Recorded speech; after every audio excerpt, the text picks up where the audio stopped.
Hey everyone, and welcome back to The Explainer. Today, we're unpacking a truly harrowing ticking clock investigation that honestly exposes the absolute best and the absolute worst of our public safety systems. It centers on the deeply tragic abduction and murder of Mansi, a brilliant 25-year-old, newly minted investigative journalist. What follows is a breathless, high stakes hunt for a phantom gang of predators, where quite literally every single minute counts. We're going to map out exactly how investigators managed to piece together a totally fractured puzzle of forensic clues to catch her killers. Our timeline kicks off with a really chilling text message. I am stuck in Beijanpur. My phone battery is draining. That was Mansi's final distress signal to her cousin, Rupali, right at 5 p.m. Just imagine the sheer terror of that reality for a second. You're stranded on a desolate stretch of road, your only lifeline is losing power by the second, and you realize you are completely alone with no help in sight. It's a vulnerability that, let's be honest, we all kind of fear. And in Mansi's case, it was the beginning of an absolute nightmare. Okay, let's dive into this. Section 1, a tragic discovery. The events that unfolded immediately after Mansi's text are essentially a masterclass in how systemic delays lead to irreversible tragedies. So initially, Mansi's frantic family rushed to the Beijanpur police station at 10 p.m. and then to the Isanpur station at 11 p.m. But instead of immediate action, they were met with bureaucratic arguments over territorial jurisdiction. They were literally arguing about whose problem it was. Then, the following morning, a horrific discovery was made on the Beijanpur Nadia Road. The public outrage was immediate and massive, which finally forced a pivot. Local officers were suspended on the spot, and the crime branch mobilized instantly, taking total control of the case just 5 hours after the discovery. 24. That represents an incredibly intense mandate. The Deputy Inspector General basically handed the crime branch a strict, totally non-negotiable 24-hour deadline to catch the perpetrators. For a case with 0 initial suspects, that timeline is absolutely blistering. Section 2, the 24-hour deadline. So the clock is officially ticking. Media attention is swelling, and public outrage is boiling over because the perpetrators had actually attempted to stage the crime scene. But the crime branch didn't panic. They just got to work. Step 1, they located Mansi's scooter, totally disabled and hidden 20 kilometers away. Step 2, they dug straight into the phone records and traced 3 missed calls to a local shopkeeper. And step 3, that shopkeeper provided a massive, game-changing clue. He said while Mansi borrowed his phone, this young guy was hovering nearby, buying a very specific, filterless brand of cigarettes called Classic Flex. Suddenly, investigators have a sketch, and they have a target. Section 3, the second victim. Just as the team was finally building some momentum, the investigation took a really terrifying twist. They realized they weren't looking at just one tragedy anymore. A young man named Vishal was found murdered on the exact same road. The eerie similarities set off immediate alarm bells everywhere. His motorcycle was deliberately concealed in the bushes, exactly like Mansi's scooter. But the absolute clincher? Forensic teams found identical car tire marks at both scenes. These 2 timelines horrifyingly intersect right here. So while Mansi was dealing with her disabled scooter and being abducted, CCTV footage reveals something incredible about Vishal. He was a passerby who actually witnessed the kidnapping happening. And instead of turning away, he actively trailed the kidnapper's silver car. He tried to do the right thing. But tragically, the gang realized they were being followed, and Vishal was murdered to silence him. This brings us to a massive investigative hurdle. 10 hours have already burned away.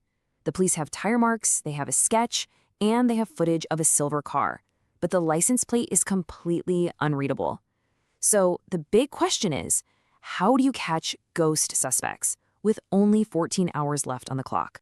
Now, what's really interesting about this next part is Section 4, connecting the clues. The crime branch had to use microscopic details to connect isolated data points, and they did it in 3 rapid steps. First, good old-fashioned canvassing paid off. A local witness reported seeing a silver car parked in a dark field. Second, police rushed to that field and struck forensic gold. They found fast food wrappers, used condoms, and crucially, cigarette butts from that exact, rare, Classic Flex brand the shopkeeper mentioned. Third, armed with this specific location, they managed to pull better CCTV footage, finally getting a clear read on the silver car's fake plates. This matched a known stolen vehicle profile, instantly linking the car to a massive syndicate known for smuggling vehicles right across the Nepal border. Section 5, closing the net. By this point, the 24-hour deadline had officially expired, and the pressure was at an absolute boiling point as police closed in on the prime suspect, a smuggling ringleader named Jacob. At hour zero of the manhunt, Jacob's wife confidently claimed he was already on a flight to Mumbai. But digital forensics never sleep. By hour two, police pinged his phone and found it moving way too fast for local road traffic. He was on a major highway heading straight for the Madhya Pradesh border. By hour five, police intercepted that stolen silver car right at the state line, stopping the gang literally moments before they could vanish into Nepal. Which brings us to this incredible number, 30. Despite the local police's initial fatal failures and the massive head start the killers had, once the crime branch took over, it took them just 30 hours of relentless, non-stop investigative work to crack a case with no initial suspects, track down a sprawling smuggling ring, and capture the murderers. But when the interrogation happened, it revealed a deeply chilling reality. This was not just a crime of opportunity.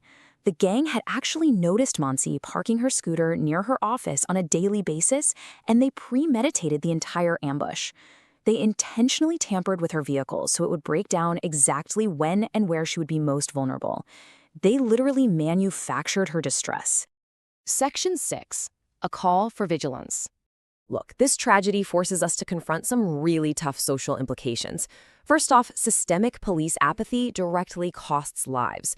Those initial local jurisdiction arguments allowed the perpetrators a lethal head start. Second, we all must be aware that predators often manufacture vulnerabilities in public spaces. A broken-down vehicle might not be an accident. It could be a trap.